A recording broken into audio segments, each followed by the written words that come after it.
So what happened with the Blackwater killers? 2007, you had Blackwater just driving around Baghdad, just having a good old time doing a turkey shoot, just shooting anybody and everybody. Blackwater killers killed 14 Iraqi people. 14 Iraqi people. That's a mass killing spree. That's a deadly rampage. What did America do when Blackwater private security guards, not our soldiers, private security guards went around and killed 14 innocent Iraqi people? What happened? What happened? Oh yeah, Donald Trump gave them a pardon. What is supposed to happen when there's a deadly shooting, when there's a mass shooter in the area? Let's take a recent look at the Denver shooting. Next, the deadly shooting spree in the Denver area. At least 5 people killed, 3 others injured, including a police officer. The violence unfolding across 7 different crime scenes, ending in a busy shopping area where the suspect was killed in an exchange of gunfire with police. Late today, authorities saying the suspect was known to law enforcement and harbored extremist views. Here's ABC's Medea Villarreal. Tonight, FBI agents and local police are poring over at least 7 different crime scenes. The deadly gun battle playing out across Denver, spilling into a busy shopping mall. This is the holiday season. To have this type of spree take place is not normal for our community. You know what else isn't normal? When you have a deadly shooting rampage and you don't do jack shit about it. So Blackwater killers, they're going to get pardoned by Donald Trump. Donald Trump went ahead and pardoned a bunch of murdering criminal sons of bitches. You know who Blackwater was convicted by? The troops. So you had a bunch of seasoned troops that said that the Blackwater killers were absolute killers. They weren't there to fight the war. They were just murdering people. The troops. But does Donald Trump give a shit about the troops? Does he give a shit about justice or peace or goodness? Another Julian Assange is coming to America, coming to a Colorado jail near you.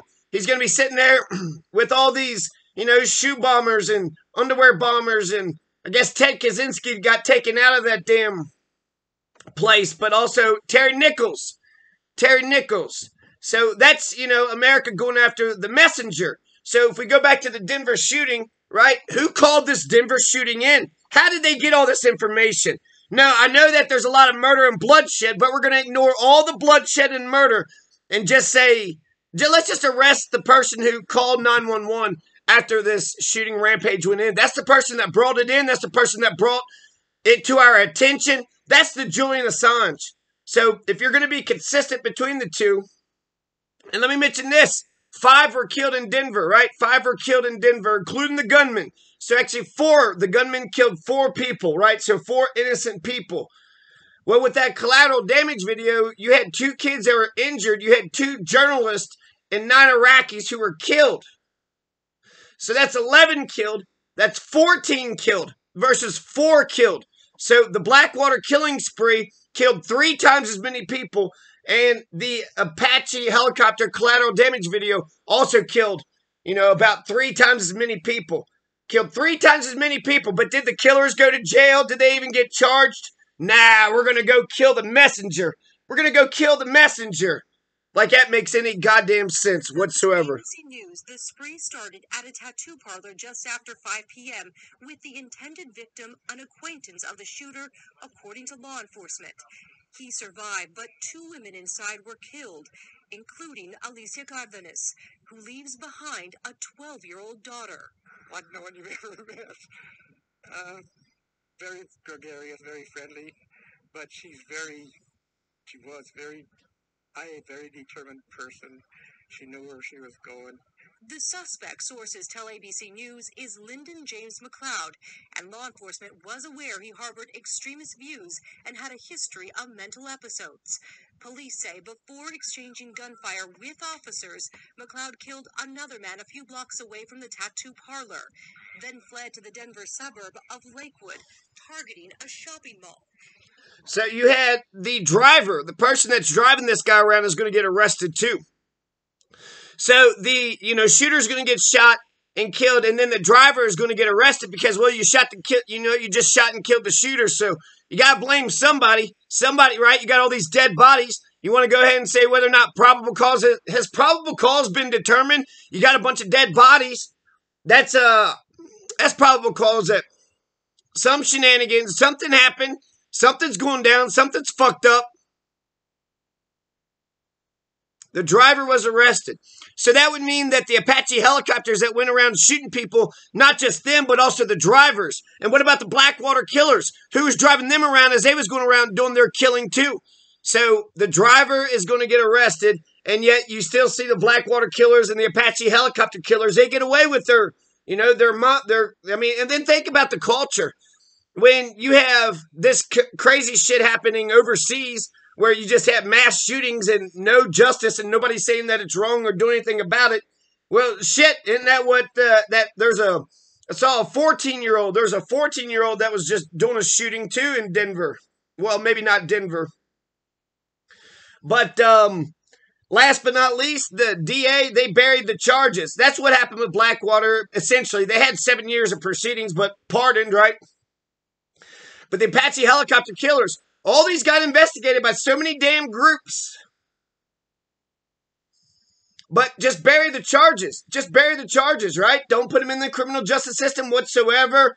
If a cop killed somebody, like the cop that killed Johnny Hurley, the DA, Alexis King, will bury those charges. They will bury those charges, and they won't even get a ticket. They won't even get a $50 fine.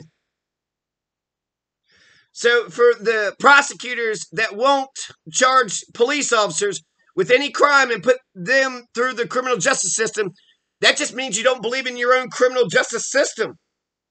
You don't even believe in your own criminal justice system. You know it's a rocket docket slaughterhouse. Anybody that goes in there is going to get fucked. Inside, families hiding to stay alive. We were just in there, my husband and I, and they just, you could hear just the popping outside. And it was like one shot and then maybe 5 or 6 more and a couple more after that. Police say the suspect escaping to this nearby Hyatt hotel, shooting a clerk and a Lakewood police officer before being shot and killed. It's a tough day for the Lakewood police family. Obviously, when this happens to one of our own. And so many families hurting as well. Medea joins us now live. So that's ABC News. So ABC News is sitting there reporting on these terrible crimes. ABC News is a messenger. ABC News needs to go to jail like Julian Assange. I mean, that's all they're doing, right? Julian Assange provided information.